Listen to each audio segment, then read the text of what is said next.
नमस्कार, मैं हूं आपके साथ अवनीश शर्मा और आपका स्वागत है हमारे खास कार्यक्रम आस्था की परिक्रमा में। आज इस खास कार्यक्रम के माध्यम से हम आपको बताएंगे बुधवार व्रत कथा के बारे में। एक सेठ जी का नया विवाह हुआ। वह अपनी पत्नी को लेने के लिए अपनी ससुराल जाता है। सेठ के सास ससुर बुधवार के दिन अपनी बेटी को भेजने के लिए मना करते हैं, लेकिन सेठ लड़ झगड़कर अपनी पत्नी को वहां से ले आता है। रास्ते में सेठ की पत्नी को प्यास लगती है।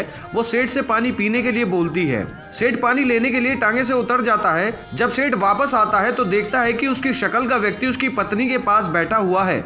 सेठ पूछता है कि तुम कौन हो? वह कहता है, मैं इस नगर का सेठ हूँ और यह मेरी पत्नी है। सेठ की पत्नी एक शक्ल के दो व्यक्ति को देखकर हैरान हो जाती है और दोनों को गौर से देखने लगती है और सोचने लगती है कि इनमें से मेरा पति कौन है। फिर सेठ दूसरे व्यक्ति से पूछता है कि तुम कौन हो और मेरी शक्ल का वेश क्यों भरा है तुमने?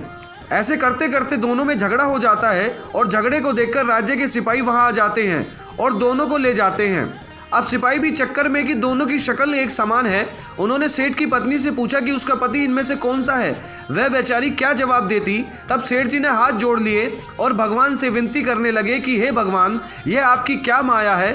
तभी आकाशवाणी हुई कि मूर्ख, याद कर, कुछ देर पहले ही तूने अपने सास ससुर की आज्ञा न मानकर भगवान बुद्ध का अपमान किया और बुध के दिन तू अपनी पत्नी को लेकर चल पड़ा, जबकि तुझे इस दिन गमन नहीं करना चाहिए था। यह स्वयं बुद्ध देव हैं जो तुझे सबक सिखाने के लिए तुम्हारे वेश में हैं। तब सेठ जी हाथ जोड़कर माफी मांगते हैं और आगे से कभी भी ऐसा ना करने का वचन देते हैं और बुधवार को नियम पूर्वक व्रत का पालन करने का संकल्प करते हैं।